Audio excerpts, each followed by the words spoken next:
श्रद्धामयी मातृशक्ति, एक मंत्र हम सब बोलेंगे मिलकर।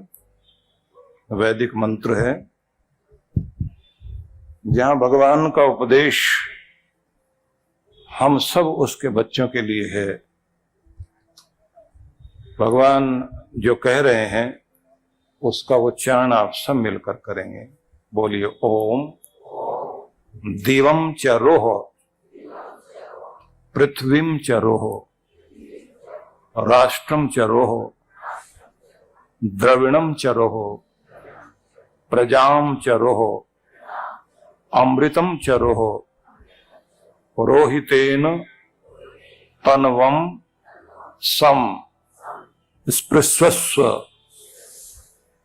यह अथर्ववेद का मंत्र है, जिसमें कहा गया है कि हे मनुष्य,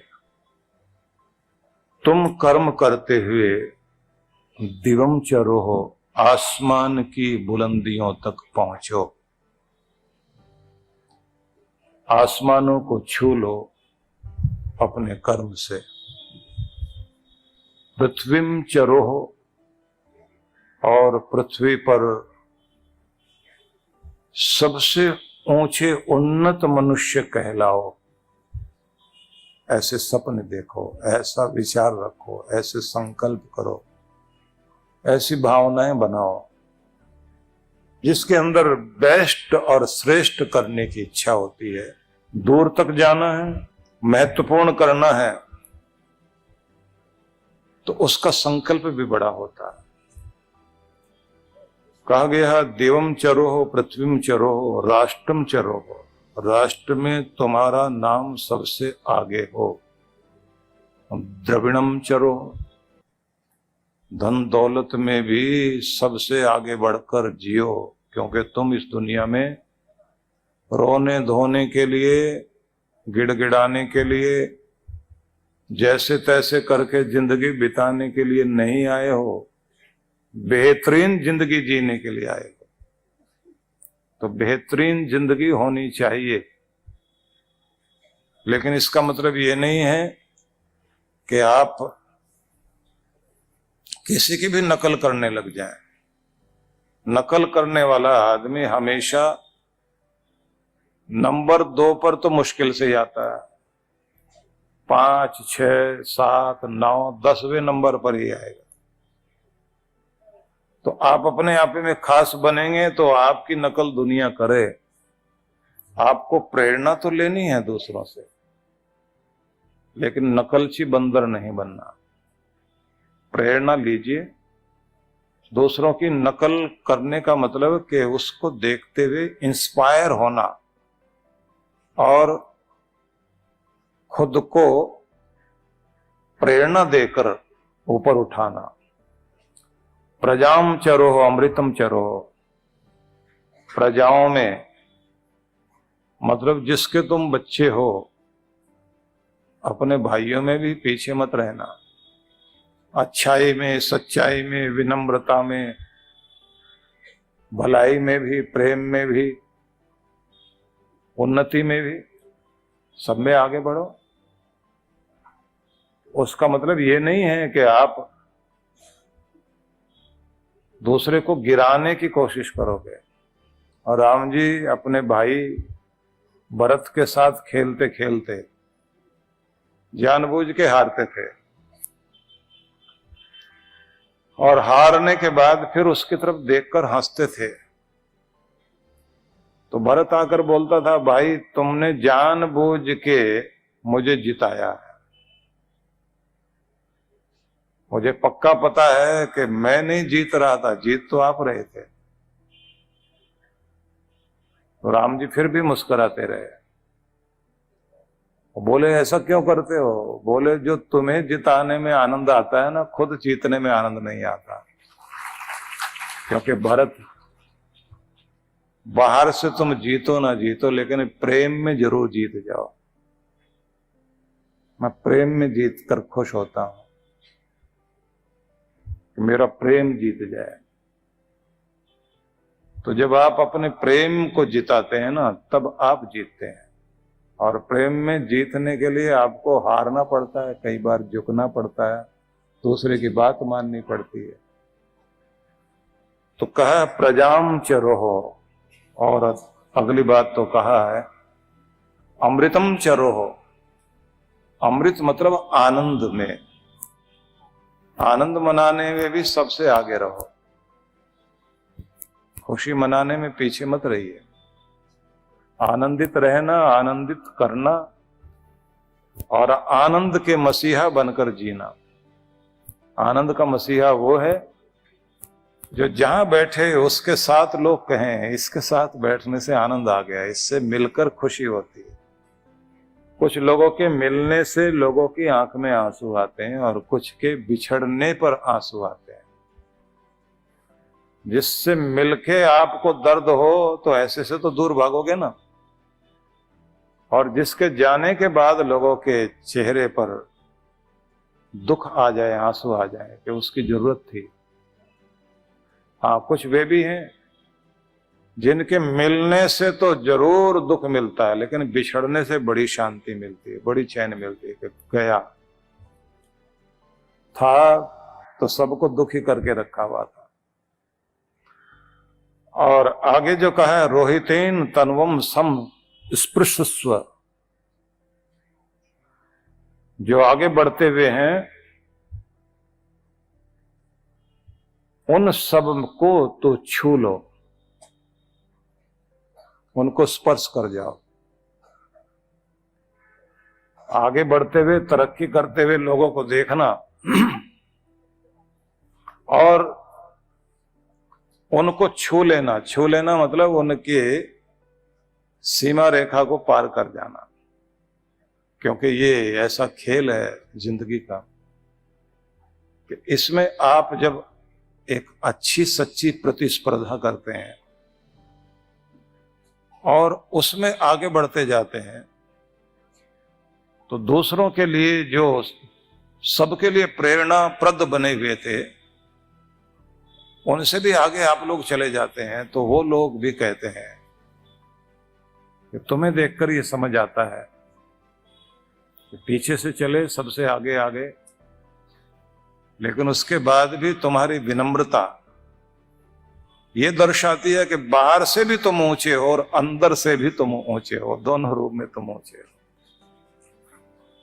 कुछ लोग होते हैं ना कि बाहर से झूठ मूठ की विनम्रता दिखाते हैं, लेकिन अंदर से अकड़ पूरी होती है। तो यहां ये कुछ शब्द हर दिन अपने आप को सुनाने हैं कि मेरे भगवान ने मुझे ये कहा कि तू कर्म करता हुआ आसमान की बुलंदियों पर पहुंच।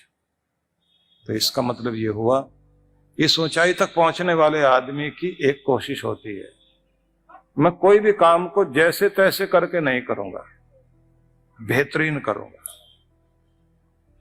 अच्छे से करूंगा। अच्छे से करने वाले लोगों की आदत होती है कि करने से पहले उस पर अच्छे से विचार करते हैं, उसकी प्लानिंग करते हैं, उसके लिए पूरी भूमिका बनाते हैं, उसके लिए आप अपना मन तैयार करते हैं, पहले उसके संबंध में अच्छी जानकारी लेते हैं,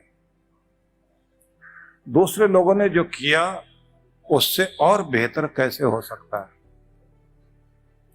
और देखिए, हर आदमी के किए हुए में सुधार की गुंजाइश रहती है, आपके किए हुए कर्म में भी सुधार की गुंजाइश रहती है। हर बार आपकी कृति पहले से बेहतर होनी चाहिए, और जब आपको एक बेहतरीन करने की आदत पड़ जाती है तब आप घटिया करके खुश नहीं होते, क्योंकि हर कर्म आपका हस्ताक्षर है, आपकी पहचान है। जो आपने किया वो आपकी पहचान बनता है। कर्म ही मनुष्य को बांधते हैं, कर्म ही इंसान को गिराते हैं, कर्म ही इंसान को ऊपर उठाते हैं। तो बेहतरीन का स्टैंप अपने दिमाग में लगाइए, और बेहतरीन को लोग पहचानते हैं। देर लग सकती है, लेकिन थोड़े समय के बाद में आपको पहचाना जाता है कि आपके काम करने का ढंग औरों से बहुत बेहतरीन है।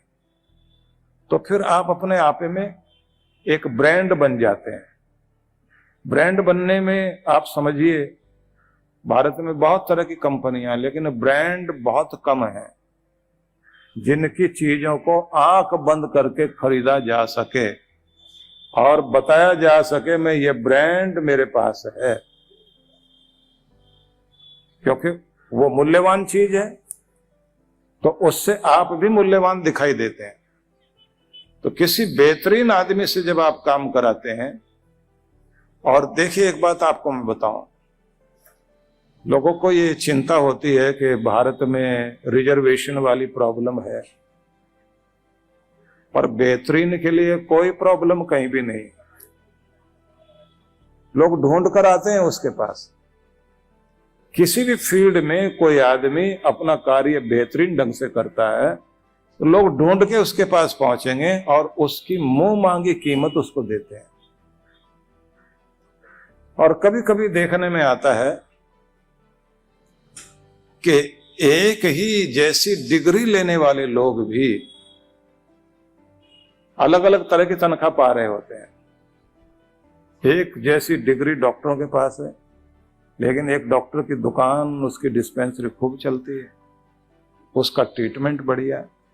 डिग्री तो एक जैसी है, डिग्री एक जैसी, बल्कि यहां तक भी होता है गोल्ड मेडलिस्ट होने के बाद भी वो उतनी बढ़िया प्रैक्टिस नहीं कर पाता, क्योंकि काम करने का ढंग आपका कैसा है।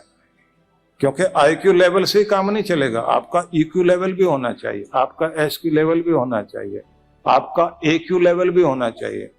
एक्यू लेवल होता है एडवर्सिटी कोटिएंट, मुसीबत के समय में आप किस तरह से उसका सामना करते हैं।